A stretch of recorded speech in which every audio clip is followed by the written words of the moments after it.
and it's the topic of duplicate content. And this question just came up over the weekend. And duplicate content, and is there a penalty with Google? And how should you orient your website such that you're not going to hit this, what some people view as a penalty? So let's jump into it, because again, there's a lot of different things here. So first of all, what is duplicate content and what isn't duplicate content? A lot of people, duplicate content in short is that you have content on your website that appears somewhere else on the web or somewhere else on your website. So just for stats alone, recent, different things I've read say that 29% of all content on the website, that's 29% of all content on the website is duplicate content. Whether that is descriptions, like let's say that it's a tool or an item that is being sold on a variety of different sites, and the description but is used by the manufacturer's description is used in a bunch of different sites, whatever the case may be, or it's pages that have been duplicated or things like that. Duplicate content is essentially something where the exact same content appears in multiple places on the web. So is that a penalty? Does it hurt your website to have duplicate content? In short, I'm going to separate duplicate content into two different categories: duplicate content on your website and duplicate content off your website. So duplicate content on your website, let's address that first. That would be where, in an effort to trick, if you will, the search engines, or maybe you're not trying to trick it, you just don't know better, you have multiple pages on your own website that have the same content. Now, how might this happen innocently, where you're not trying to trick Google or do anything like that, but you end up having duplicate content on your website?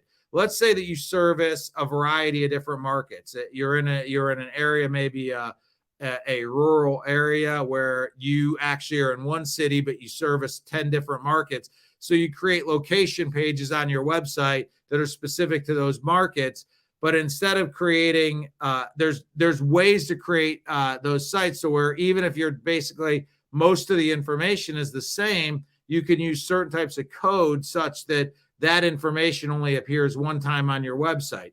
A mistake a lot of people might make is that they take that website and they duplicate it 10 different times, and then they just change out the city or the market, but it's 10 different versions of 90% of that page, let's say, is all the same content with just some minor changes. That would, from Google's perspective, show up as 10 pages on your website that are largely the same, duplicate content. What Google will read into that is that you are trying to game the system, if you will. You're trying to pack your website with content in an effort to make it seem like there's more there than it is. And they may downgrade your website as a result of that. They may actually negatively impact your website because they view it as you packing the website with content that's not differentiated. And they would potentially view that as a way of you trying to game the SEO algorithm. So they may penalize you for that. So that's on-site duplicate content. And you want to avoid that. You don't want to have your website have a lot of content across the different website that is the same. In fact, you don't really want to have that at all. So there are ways to do things like, we have clients that have multiple markets that they service, and there are ways via using code that you can have the same content appear on multiple different websites. But from Google's perspective, when they crawl it, it only appears once. So you don't hit that duplicate content penalty, even though you have the same content displaying in multiple areas on your website. So that's on-site duplicate content, and that is something you definitely want to avoid. Now, how about off-site duplicate content? This may be where you take an article from a manufacturer and you put a decent chunk of it on your website. Or even like we do for a lot of our clients, we create what are called like semi-custom articles, where we may utilize a great deal of the article's an informative article, but we may use largely the meat and potatoes of the article we may utilize in a town like Seattle, and also in a town like Washington, D.C., but we make changes to like certain city and state areas and obviously the contact information, things like that. So what you have in that case is you actually have duplicate content, offsite duplicate content. That content is not penalized by Google. Now, the issue a lot of people run into is they think that that content would be penalized by Google, but it's actually not. What Google does is it tries to figure out the primary source of that content, and that primary source gets more SEO momentum, if you will, than all the sources that duplicate it. So let's go back to my example of a manufacturer that has a description on an item that's maybe used across many, many different websites on the internet. The manufacturer's site, if that could be viewed by Google as being the source of that information or the primary source, would get the most SEO benefit from that. The other websites that copy that content will get less of a benefit. They wouldn't be penalized per se, but they wouldn't get as much benefit from that. Now, there still may be reasons you want to do that. Obviously, from a user experience standpoint, if it's a great description, it still may make sense for you to have that duplicate content on your website, even if it's not giving you an overwhelming SEO benefit. Like I said, user experience, coming to your website, feeling like your website's very informative and things like that. There's obviously a lot of benefits. If you're adding helpful information to your website and driving people there to consume it, it may not matter that somebody in another market has similar content, because the primary way that you're using that content is to drive people to your website and give them a good user experience and hopefully generate a lead from that. So I'm trying to differentiate so that you can kind of understand. Now, all of that being said, ultimately, where you really want to customize. Even if you're utilizing duplicate content off-site, you do want to do some customization to that content to make it unique to you, whether that's a footer that gives your contact information and talks about the city and state, maybe has some outbound links and some inbound links on your website that attach it to your website. So you do want to customize it. You really don't want to just copy and paste from another website. First of all, there might be plagiarism you need to take into account, so you definitely want to avoid that. But secondly, obviously, where you can add SEO benefit to the article, you do. Optimizing your images. We've talked a lot about that with alt tags and image titles. We've talked about, doing things like inbound links. So if it's an article about a particular product or service that you have, you may want to link that product or service in the article. So now you're linking back to a piece of pillar content, if you will, on your website. So you're creating a situation where you're actually adding SEO benefit to that, even if Google doesn't view that as the primary source of the content.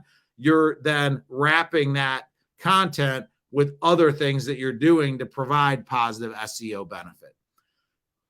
All of that being said, as we sit here on September 26th, about a month ago, Google actually rolled out a brand new update, to a fairly large update to their algorithm that they use to place, that they use to define where websites are going to show up in search engine results.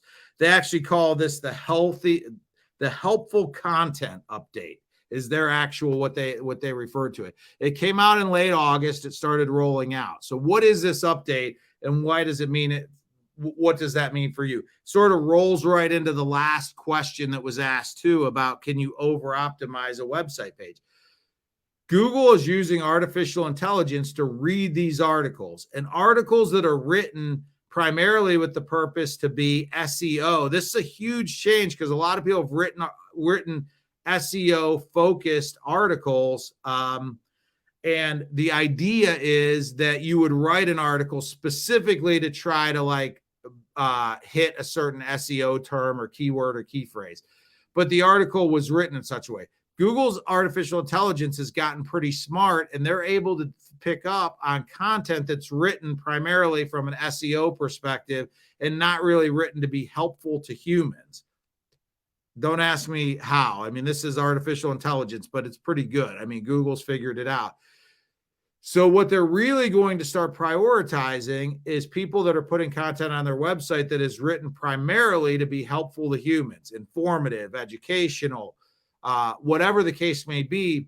They're going to differentiate content that's helpful, like genuinely helpful to people that arrive on that page, versus content that was just put on the website with the mere purpose of trying to come up for particular SEO words or phrases. So that being said, this is a fairly big update that I think is going to start really affecting search engine results. What does that mean for you? You should start wanting to put content on your website that is going to be helpful to people that arrive. Think of a visitor coming to your website and saying, if a visitor came to this website and they read this article, would they feel like they came away more informed, more educated, things like that, such that there would be a benefit to them to do that. So that's where, from that perspective, you want to start thinking about the Google results. So that being said, you really have to start thinking about your content differently. A lot of years people have went through the idea of creating content on their website specifically to come up for certain search results. You need to really break yourself of that, start thinking about your content differently, and start asking yourself, is this content going to be helpful to the visitor? And if so, that's got to be your primary purpose. This new Google algorithm is so new that we don't really know all the different impacts it's going to have. But I promise you it's going to be something that you really need to pay attention to, because it's really going to change how search engine results happen going forward.